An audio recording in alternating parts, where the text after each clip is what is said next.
हूँ हैदराबाद और मैं हूं फरवा वहीद। हेडलाइंस आप जान चुके हैं। बुलेटिन में 24 न्यूज के नाजरीन के साथ साथ यूके 44 के नाजरीन को भी खुशामदीद करेंगे और सबसे पहले बात करेंगे यौमे हिसाब की। दूसरों से जवाब मांगने वालों का आज है यौमे हिसाब। किस वजीर ने किया कितना काम, किसने सिर्फ अफसरी की और किसने काम दिखाया, सबके दिल कर रहे हैं धक धक। काबीना अरकान से आज वजीर आजम पाकिस्तान कारकर्दगी रिपोर्ट ले रहे हैं। कप्तान की टीम से कौन होगा बाहर और किसको मिलेगी शाबाश। कौन से वजीर का बदले का महकमा और किसको मिलेगी मजीद मोहलत। 3 माह खबरों में रहने वाले शेख रशीद हैं नंबर 1 या मुराद सईद। वफाकी वजीर इत्तलात फवाद चौधरी भी पहले नंबरों में। इत्तेहादियों के चेहरे बदलेंगे या वजारतें होंगी कम। कप्तान ले रहे हैं खिलाड़ियों की रिपोर्ट। हर वजीर को मिलेंगे 15 मिनट। 15 मिनट में जवाब दें क्या क्या 100 दिन में किया है। सारे वजीरों की मौजूदगी में सवाल जवाब भी होंगे।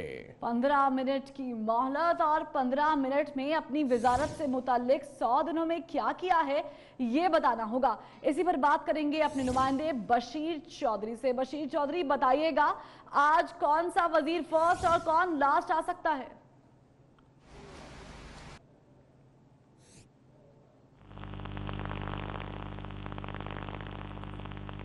इस वक्त वफाकी काबीना का इजलास वजीर आजम इमरान खान। ठीक है बशीर, आप हमारे साथ रहिए। बशीर से दोबारा राब्ता करने की कोशिश भी करेंगे। दूसरे से जवाब मांगने वालों का आज होगा यौमे हिसाब। किस वजीर ने किया है कितना काम, किसने की है सिर्फ अफसरी, सबके दिल कर रहे हैं धक धक। काबीना अरकान से आज वजीर आजम कारकर्दगी रिपोर्ट ले रहे हैं। कप्तान की टीम से कौन होगा बाहर और किसको मिलेगी शाबाश। कौन से वजीर का बदले का महकमा और किसको मिलेगी मजीद मोहलत। 3 महीने खबरों में रहने वाले शेख रशीद अहमद रहे नंबर 1 या फिर मुराद सईद। वफाकी वजीर इत्तलात फवाद चौधरी भी पहले नंबरों में शामिल हैं। इत्तेहादियों के चेहरे बदलेंगे या वजारतें होंगी कब। कप्तान ले रहे हैं आज खिलाड़ियों का इम्तिहान और होगा हिसाब किताब। तो हिसाब किताब के लिए तैयार हैं बशीर तमाम वज़रा।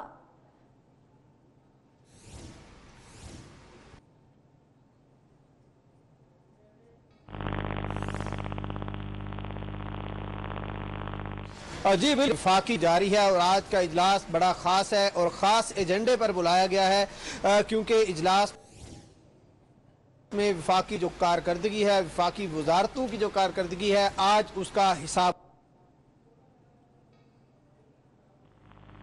ठीक बशीर साथ ही रहेगा। सुनने में दुश्वारी पेश आ रही है तो नाजरीन आज यौमे हिसाब है। दूसरों से हिसाब किताब मांगने वाले आज हिसाब देंगे वजीर आजम पाकिस्तान इमरान खान को। तो देखना यह होगा कि कौन से वजीर ने इन 100 दिनों में कितनी कारकर्दगी दिखाई है और कितनी बेहतरी लेकर आए हैं अपनी मुतल्लिका वजारतों में। तो देखना यह होगा शेख रशीद अहमद नंबर ले जाएंगे या फिर फवाद चौधरी और मुराद सईद भी इसी लिस्ट में शामिल हैं। तमाम तर वज़रा को 15-15 मिनट दिए जाएंगे और 15 मिनट में वो अपनी वजारत की पिछली चीज़ें भी बताएंगे, मौजूदा चीज़ें भी बताएंगे और जो उन्होंने किया है उसके साथ साथ वो ये भी बताएंगे कि आने वाले वक्त में वो अपनी वजारत पर कैसे काम कर रहे हैं और उन्होंने इन 100 दिनों में यानी इन 3 महीनों में आखिर किया क्या है। वजीर आजम पर यह डिपेंड करता है कि वजीर आजम जिससे भी मुतमईन होंगे उसे शाबाश मिलेगी और जिससे मुतमईन नहीं होंगे शायद उसे बदल दें या फिर उसे मोहलत दे दें। तो बशीर चौधरी कुछ ऐसा ही होने वाला है। जी बिल्कुल, वज़ीर आज़म इमरान खान की ज़ेर सदारत वफाकी काबीना का खुसूसी इजलास इस वक्त वज़ीर आज़म ऑफिस में जारी है और आज के इजलास में बड़ी खास जो एजेंडा है वो है कि वफाकी वजारतों और वफाकी वज़रा की कारकर्दगी का जायजा लिया जाना है।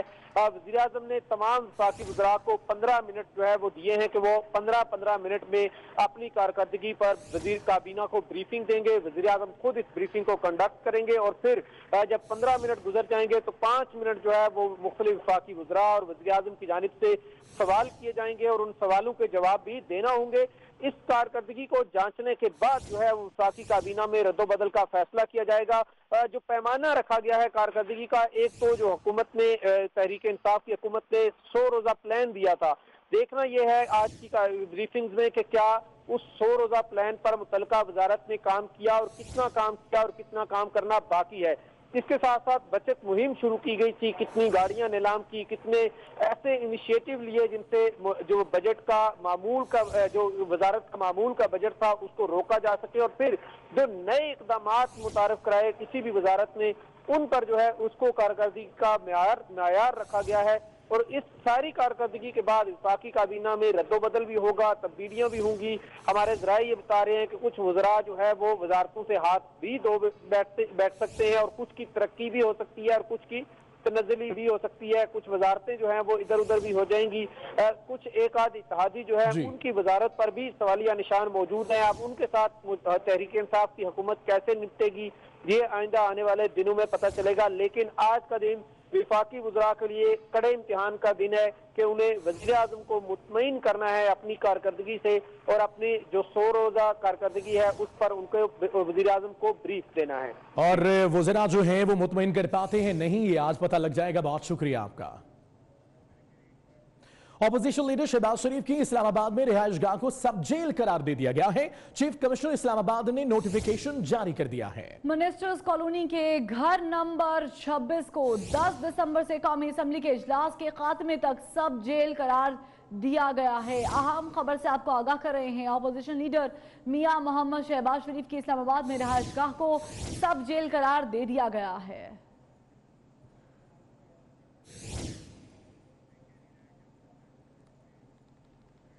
उधर बात करेंगे पीपल्स पार्टी के रहनुमा नफीसा शाह की, जिनका कहना है कि इमरान खान इंतकामी सियासत कर रहे हैं। उनके खिलाफ नैब का केस है, लेकिन उन्हें इस्तिस्ना हासिल है, उनकी बहन अलीमा खान भी पेश नहीं होती। पाकिस्तान में सब एक है तो ये तफरीक क्यों? वजीर आजम के पास अंडे और मुर्गियों के अलावा कोई और पॉलिसी नहीं। हम जमहूरियत के साथ हैं, लेकिन इमरान खान में जमहूरियत कदरें नहीं है। और वो कराची में बैंकिंग कोर्ट के बाहर मीडिया से गुफ्तगू कर रही थी। इमरान खान साहब खुद के ऊपर नैब केस है, उनको हियरिंग से इस्तिस्ना है, और अलीमा खान साहिबा के लिए इतना शोर मचा, लेकिन सुप्रीम कोर्ट ने महज एक रिपोर्ट बनाई है, रिपोर्ट सीख की है। अब पाकिस्तान के आइन में आर्टिकल 25 में all citizens are equal before the law. तो ये क्या है कि आपकी तफरीक जो है, एक तरफ आपके वजीर आजम और उनकी बहन जिसकी कोई हियरिंग्स नहीं हो रही, और 5 इदारे जो हैं वो पीपल्स पार्टी के लीडरान को कोर्टों में और बाकी जगहों पर उनको बुलाया जा रहा है। वफाकी वज़ीर इत्तलात फवाद चौधरी का कहना है कि शेख रशीद को पता नहीं था कि माई कौन है, उन्होंने वैसे ही बात कर दी, इतनी बड़ी बात नहीं थी। एहसन इकबाल की डायरेक्शन इस्लामाबाद से पार्क लेन आ रही है। वाल साहब के पास बहुत अच्छी डायरेक्शन थी, उनकी डायरेक्शन सीधी इस्लामाबाद से पाकलेन आती थी, और पैसा जो था वो पाकिस्तान से निकल के पाकलेन आ रहा था। तो अगर ये डायरेक्शन एहसन इकबाल साहब चाहते हैं और ये समझते हैं कि इसको सही डायरेक्शन माना जाए, तो फिर ज़ाहिर है कि ये डायरेक्शन वाकई हमारी नहीं है। और ये एहसन इकबाल साहब वगैरह ये लोग तो मुझे समझ नहीं आती कि ये इनकी जुर्रत कैसे है कि ये आके ये बयानात दें कि जिनकी वजह से पाकिस्तान की आज ये हालत है, उनको तो मेरे ख्याल में उनको 2-3 साल अपने घरों से नहीं निकलना चाहिए, जिस तरह की इनकी सियासत की है और जो इनकी पॉलिसीज़ रही हैं। शेख साहब का बयान मेरा ख्याल है उन्होंने बगैर उनको पता नहीं था माइक हो गई, बात हो गई, हो जाती है छोटी मोटी बातें, आपको ज़्यादा पता है। उधर अल अजीजिया रेफरेंस में नवाज शरीफ के वकील ख्वाजा हारिस के हतमी दलाइल जारी हैं। ख्वाजा हारिस ने कोर्ट को बताया कि हसन और हुसैन नवाज का बयान नवाज शरीफ के खिलाफ इस्तेमाल नहीं किया जा सकता। JIT अपनी रिपोर्ट में राय नहीं दे सकती थी। तारिक शफी और शहबाज शरीफ ने जो बयान तफ्तीशी टीम के सामने दिया है, इसके अदालत के सामने काबिल कबूल शहादत नहीं है।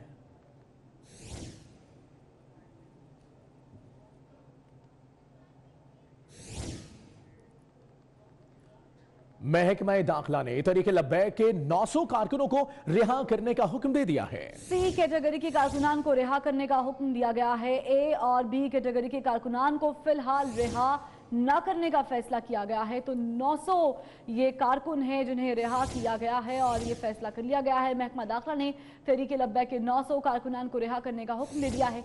C कैटेगरी के ये कारकुनान हैं जिन्हें रिहा करने का हुक्म दिया गया है, जबकि A और B कैटेगरी के कारकुनान को फिलहाल रिहा न करने का फैसला किया गया है।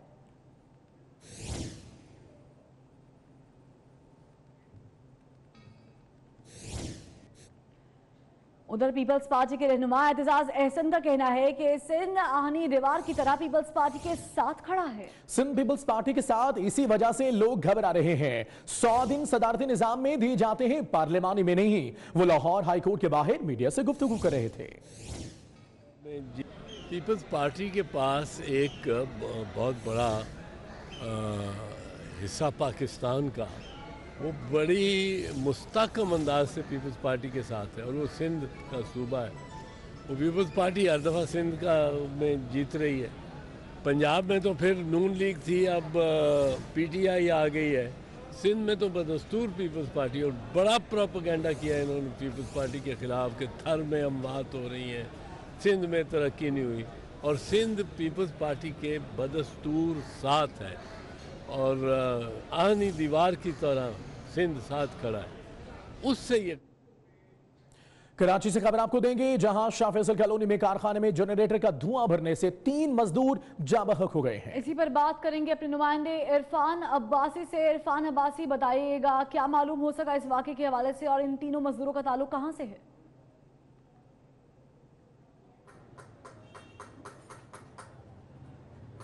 देखिए जी, जो 3 मजदूर हैं, तीनों मजदूरों का ताल्लुक यही कराची है।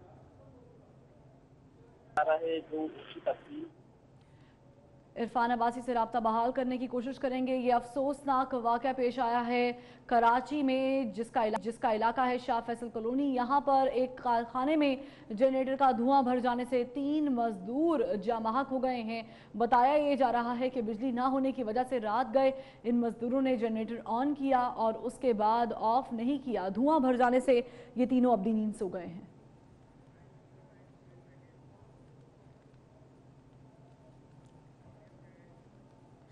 उधर कराची में पुलिस ने वारदातें करने वालों के खिलाफ क्रैकडाउन तेज कर दिया है। 2 ताजिरों समेत 1 दर्जन मुलजिम गिरफ्तार करके असलहा और मसरूका सामान बरामद कर लिया है, जबकि मुलजिम डकैती, कत्ल और स्ट्रीट क्राइम की वारदातों में मुलव्विस हैं। मजीद तफसीलात क्या हैं, देखिए इस हवाले से जिले हैदर की रिपोर्ट। कराची पुलिस का शहर के मुख्तलिफ इलाकों में क्रैकडाउन, 1 दर्जन से जायद मुल्जिमान को गिरफ्तार कर लिया। कायदाबाद से 4 मुल्जिमान को गिरफ्तार किया गया, जिनमें 2 मुल्जिमान इससे कबल भी गिरफ्तार हो चुके हैं। मुल्जिमान डकैती, कत्ल और स्ट्रीट क्राइम की वारदातों में मुलव्विस हैं। मंशियात और स्ट्रीट क्राइम में मुलव्विस 3 मुल्जिमान को मुबीना टाउन से गिरफ्तार किया गया। मुल्जिमान के कब्जे से असलहा और दीगर मसरूका सामान बरामद कर लिया गया। गुज़िश्ता रोज न्यू सब्जी मंडी पर तजावुज़ात के खिलाफ ऑपरेशन पर मज़ाहिमत और सड़क ब्लॉक करने और एहतजाज करने के मुकदमे में 2 ताजिरों को गिरफ्तार किया गया। ताजिरों के खिलाफ नुक्से अमन और कार सरकार में मुदाखलत की दफात के तहत मुकदमा दर्ज करके उन्हें गुलशन इकबाल घर से गिरफ्तार किया गया। गुलशन इकबाल में सुबह पेट्रोल पंप पर डकैती, मज़ाहिमत पर मुल्जिमान की फायरिंग से सिक्योरिटी गार्ड जाबहक हुआ। जिले हैदर, 24 न्यूज़, कराची। खबर है रावलपिंडी से, जिसके इलाके इकबाल टाउन में निजी स्कूल में सिलेंडर धमाका हुआ। स्कूल की कैंटीन में सिलेंडर फटने से आग लग गई। सिलेंडर धमाके में बच्चे महफूज रहे। अफसोसनाक ये वाक़या पेश आया है रावलपिंडी का इलाका है इकबाल टाउन, जहां पर एक निजी स्कूल में सिलेंडर धमाका हुआ है। इस स्कूल की कैंटीन में ये धमाका हुआ है और बच्चे मौजूद थे, ताहम तमाम तर बच्चे महफूज रहे हैं। अफसोसनाक ये खबर रावलपिंडी का इलाका है इकबाल टाउन, जहां पर एक निजी स्कूल में सिलेंडर धमाका हुआ।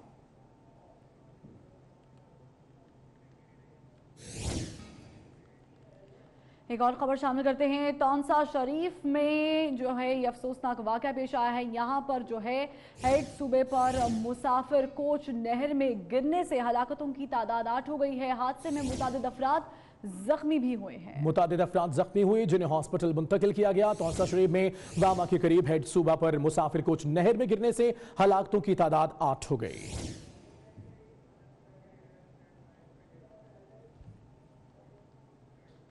राजनपुर इंडस हाईवे पर मुसाफिर कोच उलट गई। हादसे में 4 अफराद जाबहक, 24 जख्मी हो गए। जख्मियों को डिस्ट्रिक्ट हेडक्वार्टर अस्पताल मुंतकिल कर दिया गया है। हादसा तेज रफ्तारी के बायस पेश आया है। अफसोसनाक की खबर है, राजनपुर इंडस हाईवे पर मुसाफिर कोच उलट गई। तेज रफ्तारी के बायस ये वाक़या पेश आया।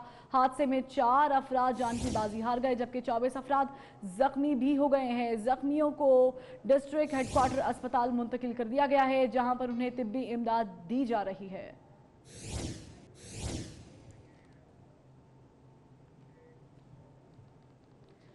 एक और खबर शामिल करते हैं भक्कर से, जिसके इलाके कोटला जाम में रिक्शा ट्रक की जद में आ गया। हादसे में 2 अफराद जान की बाजी हार गए, जबकि एक शख्स जख्मी भी हुआ और जख्मी को हॉस्पिटल मुंतकिल कर दिया गया। भक्कर का इलाका कोट जाम, जहां रिक्शा ट्रक की जद में आ गया।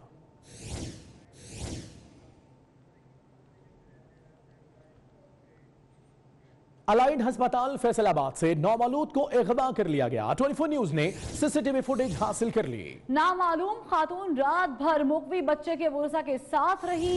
मामला क्या है, अपने नुमाइंदे से भी इस बारे में अपडेट जानेंगे, लेकिन ये वाकया पेश आया है फैसलाबाद में, जहां पर एलाइड अस्पताल से नौमौलूद को अगवा कर लिया गया है। बात करेंगे फरजाना सिद्दीक से। फरजाना सिद्दीक बताएगा पुलिस क्या बताती है इस बारे में।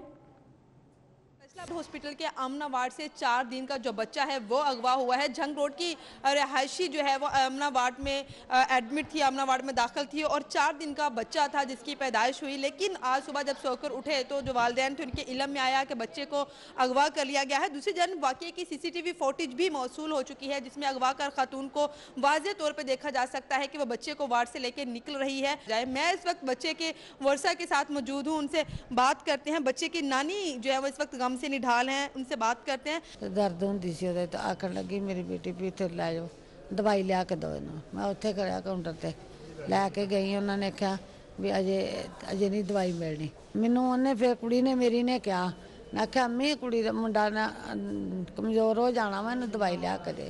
मैं इत्थे रात लेके एक होर बुढ़ी गई लेके गई सी उत्ते नर्सरी के की उत्थे बच्चा वार्ड उत्थे लेके गई। उत्थे मैनू मैं लैके गई कोठे ते उत्ते उन्होंने मैनू उन्हें पौड़ी ते बाल दिता। झाड़ मेरे को मुंडा भी मेरे को, तो वो आप ही गई आ पुछण भी इत्थों मिल जाऊगी दवाई। मेरी मजबूरी आ, मेरे को तुरिया नहीं सी बच्चा चुक के जाता। वो खातून कौन थी, पहले से ही वहाँ पे रह रही थी? कल 2 बजे आई आ। अच्छा, क्या कहा उसने आके? उन्हें आख्या मैं ऑपरेशन करवाना है, तो मैं दाखिल होना है, हजे मैनू दाखिला नहीं मिलता, मेरा ब्लड तेज होंदा है, तो मैं जूस जास पीनी है, तो मैं चेक करानी ब्लड मेरा हूँ अगे उठावा, तो मैं दाखिल होना वा इत्थे। जी बिल्कुल, जो बच्चे की नानी है उनका ये कहना है कि वो जो अगवाकार खातून है वो वार्ड में कल से ही चक्कर लगा रही थी और कह रही थी कि मैं भी यहाँ पे ऑपरेशन की गरज से आई हूँ। बच्चे ने दवाई लेनी थी डॉक्टर से, तो नानी और वो जो खातून थी अगवाकार दोनों बच्चे को डॉक्टर के पास ले गए और जो बच्चा है उस खातून ने उठाया हुआ था। नानी चूंकि बूढ़ी थी उस बच्चे को नहीं उठा सकी। सिद्दीक, बहुत शुक्रिया अपडेट करने के लिए। यहाँ पर वक्त हुआ है ब्रेक का, हमारे साथ रहिए। लाहौर समेत मुल्क के मुख्तलिफ इलाकों में मौसम सरमा की पहली बारिश से सर्दी की शिद्दत बढ़ गई। रावलपिंडी, इस्लामाबाद, जेहलम, साहिवाल, गुजरांवाला, मुजफ्फराबाद और दीगर इलाकों में बादल बरसे। मरी, चित्राल, वादी नीलम और कालाम में बर्फबारी हो रही है। लाहौर समेत मुल्क के मुख्तलिफ इलाकों में हुई मौसम सरमा की पहली बारिश। रावलपिंडी, इस्लामाबाद, जेहलम, साहिवाल, गुजरांवाला, फैसलाबाद, वजीराबाद, सरगोदा, चित्राल, मुजफ्फराबाद, सवाबी और दीगर इलाकों में बारिश के बायस सर्दी की शिद्दत में इजाफा हो गया। बारिश के बायस खुश्की खत्म और खुनकी बढ़ गई।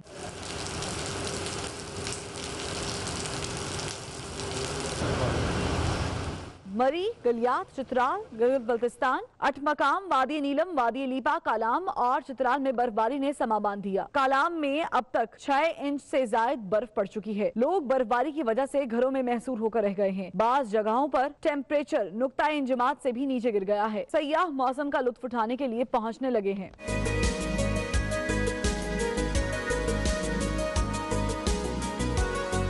कौमी शाहराहों पर अक्सर मकामात पर बारिश और बूंदाबांदी से फिसलन हो गई, जिससे गाड़ी चलाने वालों को शदीद मुश्किलात का सामना करना पड़ा। ताहम मोटरवे पुलिस की जानिब से ड्राइवर्स को गाड़ियों के वाइपर इस्तेमाल करने और स्पीड कम रखने की हिदायत की गई। इस्लामाबाद में रात भर बारिश के बायस मौसम शदीद सर्द हो गया। बारिश ने इस्लामाबाद के हुस्न को भी मजीद निखार दिया है। मौसम का अहवाल बता रही हैं हमारी नुमाइंदा रोजीना अली। रोजीना, बताएगा मौसम हो गया औसम?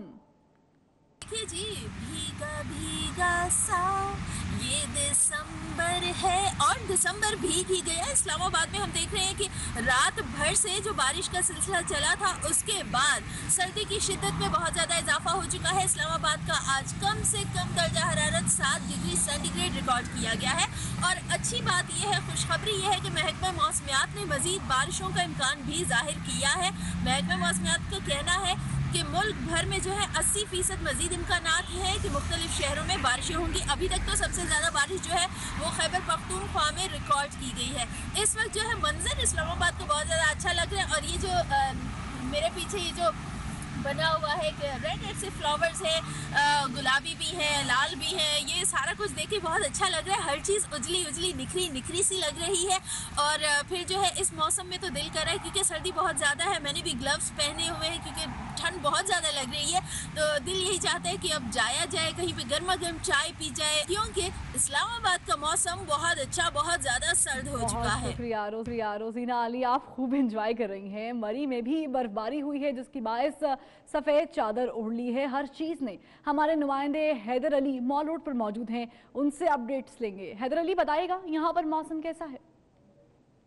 मलका कोसार मरी में इस साल की पहली बर्फबारी का स्पेल शुरू हो गया। हर तरफ चांदी भी मुसलसल गिरते रुई के गालों ने कोसार की मलका का हुस्न मजीद निखार दिया है। वादी ने बर्फ की चादर ओढ़ी तो सर्दी की शिद्दत में भी इजाफा हो गया है। बर्फबारी का स्पेल शुरू होते ही सियाहों ने भी मरी के माल रोड का रुख कर लिया है। मरी आए हुए सियाह बर्फबारी को खूब एंजॉय कर रहे हैं इन खूबसूरत लम्हात को अपने कैमरे की आंख में महफूज कर रहे हैं और सर्दी की शिद्दत को कम करने के लिए गर्मा गर्म चाय काफ़ी पीते हैं। महकमा मौसमियात के मुताबिक मरी में बर्फबारी का ये स्पेल 2 दिन तक जारी रहेगा। ठीक, हैदर अली बहुत शुक्रिया। हैदर अली भी खूब एंजॉय कर रहे थे। तो नाज़रीन, सवात की बात की जाए और उसके गिरदोनवा की बात की जाए तो वहाँ पर भी शदीद बर्फबारी का सिलसिला जारी है और बर्फबारी और ठंडी हवाओं के बायस मौसम मजीद सर्द हो चुका है। मौसम शदीद इस वक्त सर्द है और सवात और गिरदोनवाह में बर्फबारी का सिलसिला जारी है। बर्फ पड़ने से ठंड में मजीद इजाफा हो गया है। अलबत्ता लोग घरों में महसूर होकर रह गए हैं।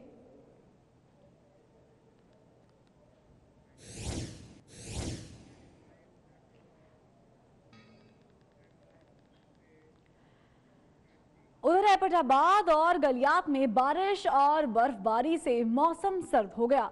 गलियात में तकरीबन 4 इंच तक बर्फ पड़ चुकी है। बारिश और बर्फबारी सर्द हो गया है। मौसम तो सुहाना हो गया है, लेकिन यहाँ पर रहने वाले लोगों की मुश्किलात में इजाफा हो गया है।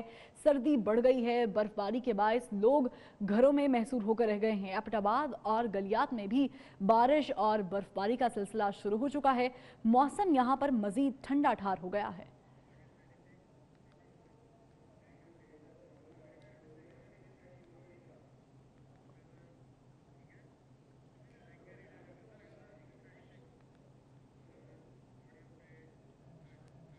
और जिला गाजर में 12 घंटों से बर्फबारी का सिलसिला जारी है, तो यहाँ पर भी ठंड में इजाफा हो चुका है और 4 इंच तक बर्फ पड़ चुकी है। मजीद इसी पर जो है अपने नुमाइंदे से भी बात करेंगे, लेकिन आपको बताएं कि मुल्क के मुख्तलिफ इलाकों में बारिश और बर्फबारी का सिलसिला जारी है। जिला गाजर में भी कुछ ऐसी ही सूरत हाल है। 12 घंटों से यहाँ पर बर्फबारी का सिलसिला जारी है और अब भी ये सिलसिला थमा नहीं है।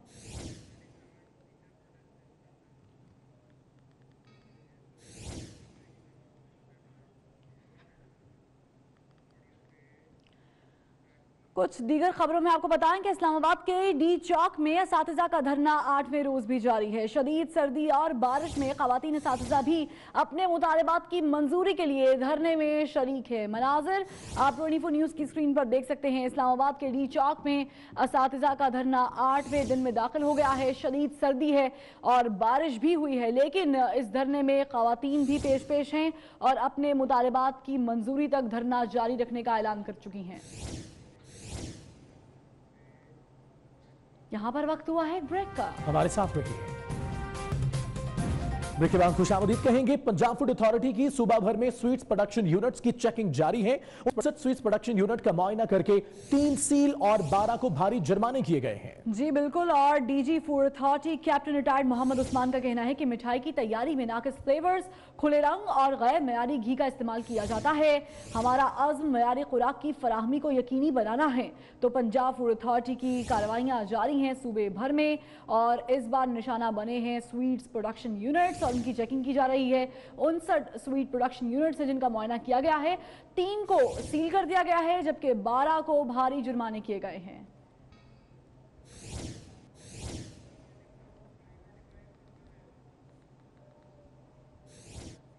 उधर कराची सर्कुलर रेलवे की जमीन वागुजार कराने के लिए ऑपरेशन आज से शुरू किया जा रहा है। पहले मरहले में गुलबर्ग और लियाकताबाद के इलाके में ऑपरेशन किया जाएगा। ऑपरेशन के लिए इलाके में भारी मशीनरी पहुंचा दी गई है।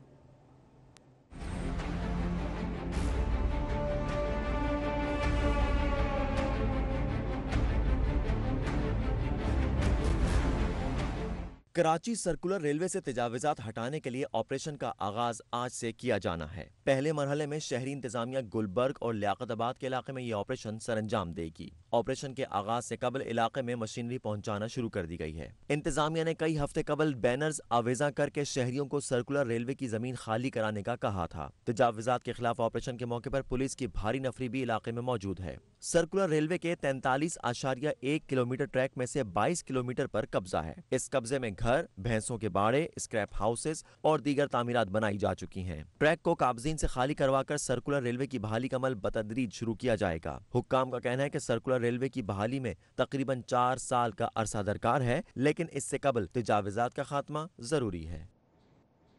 वज़ीर आला बलूचिस्तान जाम कमाल ने सूबे में रवा साल की आखिरी इंसदादे पोलियो मुहिम का आगाज कर दिया है। मुहिम में 25 लाख बच्चों को वायरस से बचाव की वैक्सीन पिलाई जाएगी। मजीद बता रहे हैं रिजवान सईद। जी रिजवान।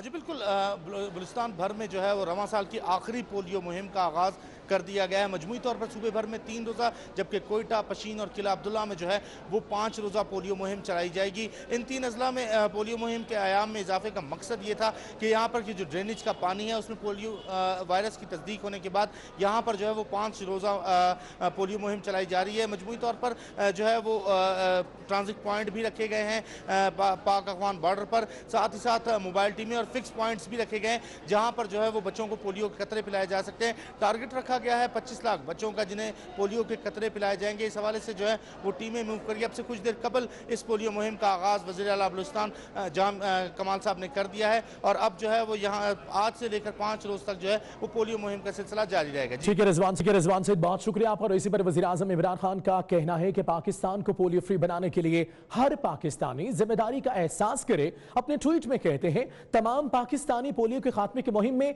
बढ़ चढ़कर हिस्सा लें। मुल्क से पोलियो का खात्मा अव्वलीन तरजीह है। वज़ीर आज़म इमरान खान कहते हैं पाकिस्तान को पोलियो फ्री बनाने के लिए हर पाकिस्तानी जिम्मेदारी का एहसास करे।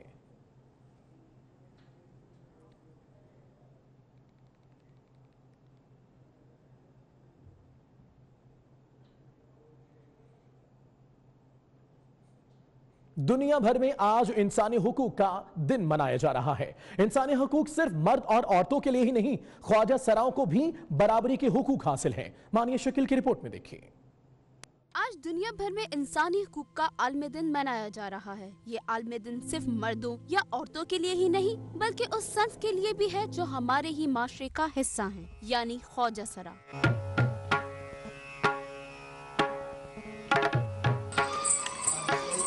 ये ख्वाजा सरा नासरा हैं, जो एक कंटोनमेंट बोर्ड में मुलाजिम थे, मगर तबीयत की खराबी के बायस उन्हें नौकरी छोड़नी पड़ी। हालात ऐसे बदले कि उन्हें अब भीख मांग कर गुजारा करना पड़ता है। नासरा का कहना है कि इंसान वो भी हैं, माशरा उन्हें अपना हिस्सा समझे। बराबरी की सतह पर हमें हकूक मिले, जिस तरह के एक औरत को जो हकूक हासिल हैं और एक मर्द को जो हकूक हासिल हैं, वही हमें हकूक भी मैसर हों, वही हमें फैसिलिटी भी मैसर हों। तो मेरे ख्याल में हम किसी से कम नहीं हैं। हम लोग वो हर काम कर सकते हैं। कई और ऐसे ख्वाजा सरा भी हैं जो अपने हुकूक तो जानते हैं मगर माशरे की सितम ज़र्फ़ी और तंग नजरियों से बेहाल हैं।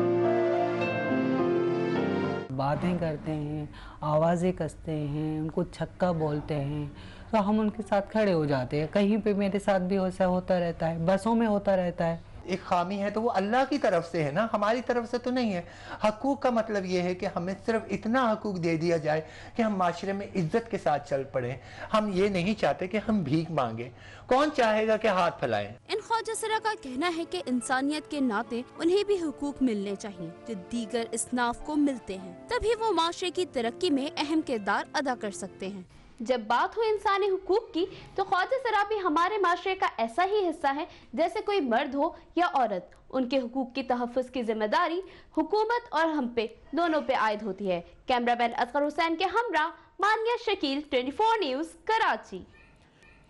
इंसानी हुकूक के आलमी दिन पर मिशाल मलिक ने वीडियो पैगाम में कहा है कि मैं अक़वाम मुत्तहिदा के सेक्रेटरी जनरल और इंसानी हकूक की तंजीमों से पूछना चाहती हूं, कश्मीरियों को कब हकूक मिलेंगे? 7,000 से ज्यादा लोग इस वक्त तक कश्मीर में नाबीना हो चुके हैं, उन्हें उनकी आंखें कब मिलेंगी? आज 10 दिसंबर है, जो इंटरनेशनल ह्यूमन राइट्स का डे है, पूरी दुनिया में मनाया जा रहा है। I just have one question, जो यूएन के सेक्रेटरी जनरल हैं उनसे और यूनाइटेड नेशंस के ह्यूमन राइट्स कमिश्नर, कि हमारे राइट्स, हमारी सफरिंग्स कब ख़त्म होंगी? इस वक्त दुनिया की तारीख में देखा जाए सबसे बदतरीन और मैस ब्लाइंडिंग ह्यूमन हिस्ट्री में जो हुई है वो मकबूजा जम्मू कश्मीर में हुई है। 7,000 से ज़्यादा लोग इस वक्त नाबीना हो गए हैं, अंधे हो गए हैं। ये अंधी आंखें पूछ रही हैं दुनिया से कि इनका क्या कसूर है, इनको कब सुकून मिलेगा, इनको कब आज़ादी मिलेगी, इन आंखों को कब अपना विजन वापस मिलेगा। इस सवाल का जवाब देना पड़ेगा दुनिया को। और जो ये यूएन की रिपोर्ट आई है जिसके अंदर खुल के ह्यूमन राइट्स वायलेशन जो हिंदुस्तान ने की हैं वो एक्सपोज की हैं दुनिया के सामने यूएन ने, मगर ये कब इम्प्लीमेंट होंगी इन लेटर इन स्पिरिट ये रिपोर्ट्स, और अपनी लॉजिकल इम्प्लीमेंटेशन पर कब आएंगी? और मेरे हस्बैंड यासीन मलिक जो इस वक्त क्रिटिकली इल हैं, उनको हार्ट का भी मसला है, उनकी किडनी के स्टोन्स बढ़ गए हैं, उनको जेल में डाला, तबीयत उनकी ख़राब हुई, उनको आईसीयू में लेके गए और आईसीयू से निकाल कर वापस जेल में फेंक दिया गया है। क्या ये सलूक है दुनिया का, सिविलाइज्ड वर्ल्ड का? और यहाँ पर आपको खबर दें अहम कि पाक फौज में तकर्रियाँ और तबादले। लेफ्टिनेंट जनरल माजिद एहसान कोर कमांडर लाहौर तैनात कर दिए गए हैं, जबकि ISPR के मुताबिक लेफ्टिनेंट जनरल आमिर रियाज को प्रेसिडेंट नेशनल यूनिवर्सिटी तैनात किया गया है। मज़ीद तफसीलात क्या है, ताहिर राठौर हमारे साथ मौजूद है। ताहिर राठौर, बताए गए तैनातियों से मुतल्लिक।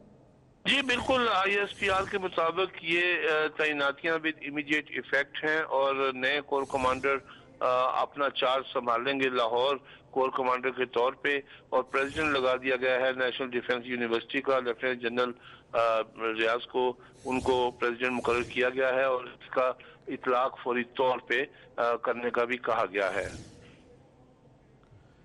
ठीक है ताहिर, बहुत शुक्रिया तफसीलात के लिए। वतने अजीज पर जान निछावर करने वाले सवार मोहम्मद हुसैन का 47वां यौम शहादत आज मनाया जा रहा है। 1971 की जंग में जुर्रत और बहादुरी की आला मिसाल कायम करने पर उन्हें निशाने हैदर से नवाजा गया। शक्करगढ़ से देखिए इश्तियाक रबानी की रिपोर्ट। सवार मोहम्मद हुसैन शहीद 18 जून 1949 को रावलपिंडी की तहसील गुज्जर खान के गांव ढोक पीर बख्श में पैदा हुए। 30 सितंबर 1966 को 17 बरस की उम्र में फौज में शमूलियत इख्तियार की। वो बतौर ड्राइवर भर्ती हुए, लेकिन शौक शहादत ने अमली जंग में हिस्सा लेने पर मजबूर किया। 1971 की पाक भारत जंग में हिस्सा लिया और कई खतरनाक मिशन अंजाम दिए। सवार मोहम्मद हुसैन शहीद ने दुश्मन के 16 टैंक तबाह किए। 10 दिसंबर को जाम शहादत नोश किया। उनकी जाए शहादत पर हरड़ खुर्द में यादगार तामीर की गई, जहां शहरी रोजाना हाजिरी देते हैं। सानू बड़ा ही फखर है कि साडी सरजमीन ते इस गांव दी सरजमीन ते सवार मोहम्मद हुसैन ने जाए शहादत नोश फरमाया। सवार मोहम्मद हुसैन ने 22 बरस की उम्र में मुल्क की खातिर जान का नजराना पेश किया। उन्हें आला तरीन फौजी एजाज निशान हैदर से नवाजा गया। बुलेटिन से फिल वक्त इतना ही। ब्रेक के बाद हेडलाइंस।